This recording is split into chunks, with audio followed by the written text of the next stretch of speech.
Hi again everyone, Scott Pyre Pop Cult fan here, and in this video I want to finally give my thoughts on the original Lion King movie as well as the films that followed it. And you know, what hasn't already been said about the original Lion King movie? What hasn't? I mean, it's such a classic, it's a movie that has a very Shakespearean kind of story, similar to, say, like a story like Hamlet from Shakespeare. And you can really get the sense that this original film, while it came out in the 90s and the animation wasn't quite as advanced as it is now, it's still a classic. It really is. It's very quotable. Remember who you are. Lines like that from James Earl Jones as Mufasa. It's very quotable. And there's this one scene in this movie that I absolutely love. It was not in the remake. It's a scene with Zazu and Scar, and Zazu is singing "It's a small world after all," and Scar's like, "No, no, definitely not." One of my favorite scenes in that movie. And then also, the songs, they're so memorable. Hakuna Matata. Yeah, it's got an amazing score. All the songs are just iconic, and you love the characters. You love Simba, you love Mufasa, you love Rafiki, the baboon, and you love Zazu and Timon and Pumbaa especially. Timon and Pumbaa are such a great dynamic duo of friends, and you love all these characters. You love to hate Scar, and I like how this story handles Scar and his descent into this villain that to this day is still a very memorable villain, although I do think that we've gotten quite a few characters in other franchises that are very similar to Scar, like Koba, for example, in Dawn of the Planet of the Apes, as well as Kylo Ren in the sequel trilogy of Star Wars.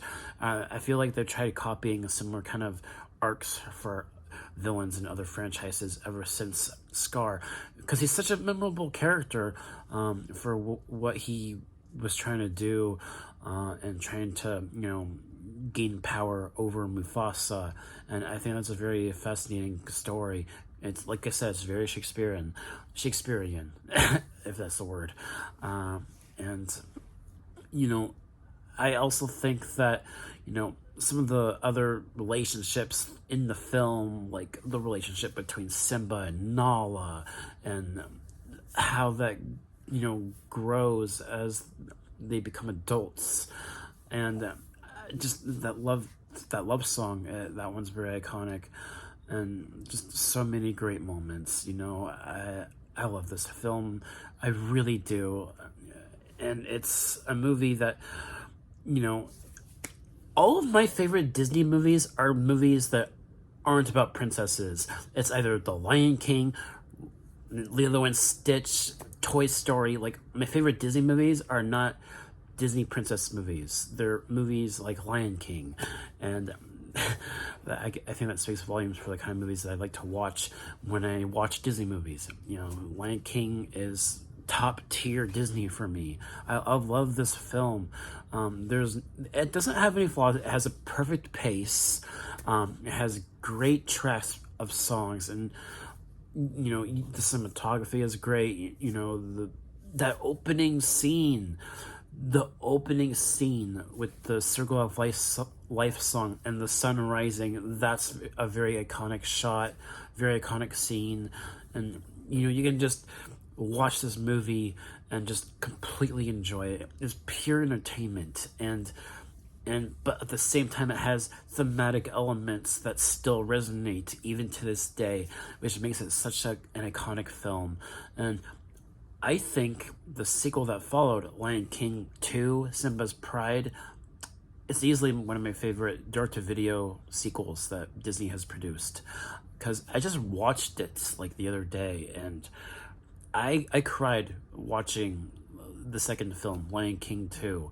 Simba's pride. And it was more of a love story than the first film was, because you're following Simba's daughter, Kiara, and this other character called Kobu,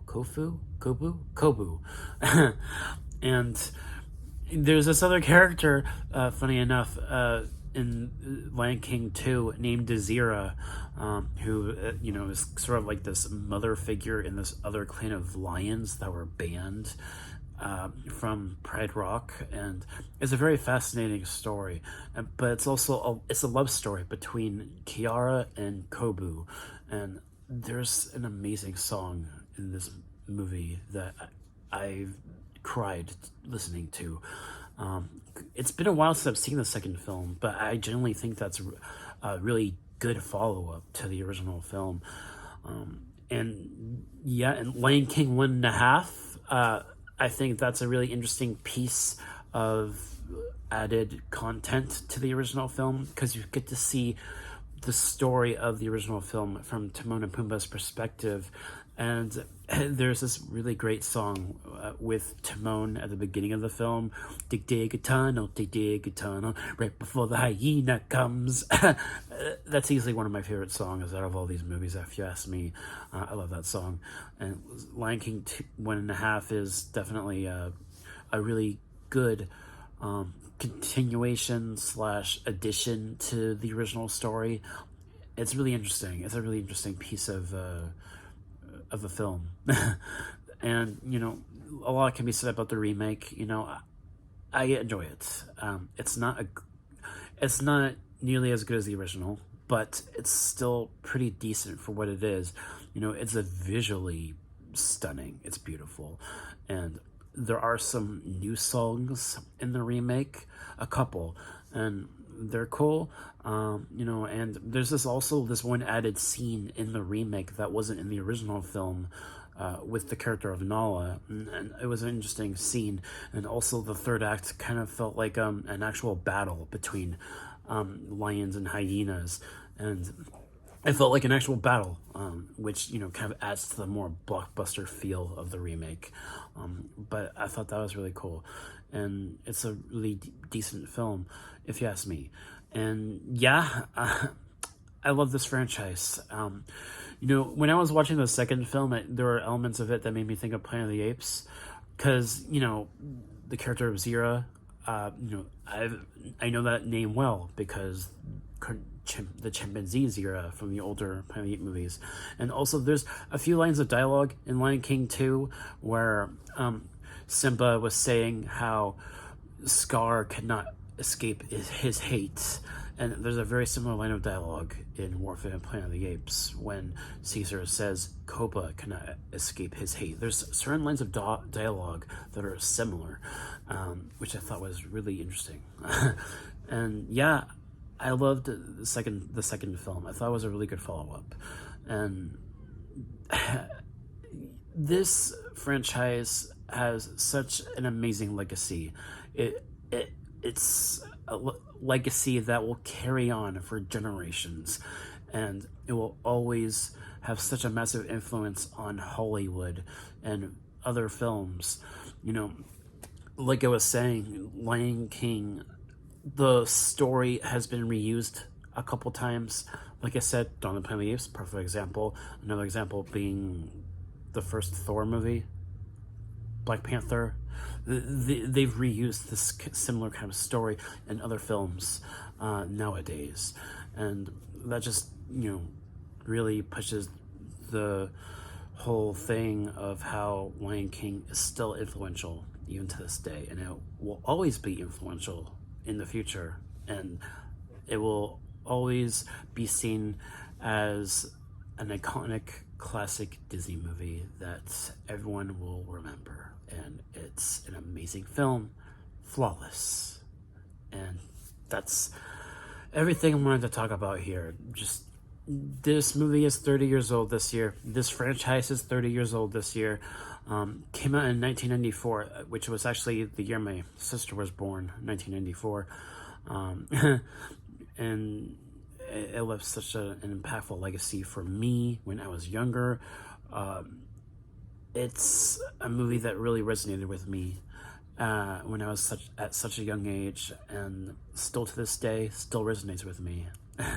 And I love it. So yeah, that is my 30-year anniversary of and discussion of this movie and its sequels, and I just cannot stress how great this franchise is to me, and how much it has spoken to me as a kid and as an adult. And I think this is why this franchise is why I love Planet of the Apes so much, because there's certain things about, you know, some of the themes and the story that have been reused, like I said, in the Planet of the Apes movies, in the reboot films. And seeing talking animals, you know, it's just such an interesting thing seeing that. And yeah, that should do it for this video. Thank you guys so much for watching, and I'll see you guys next time. Take care, everyone. Peace.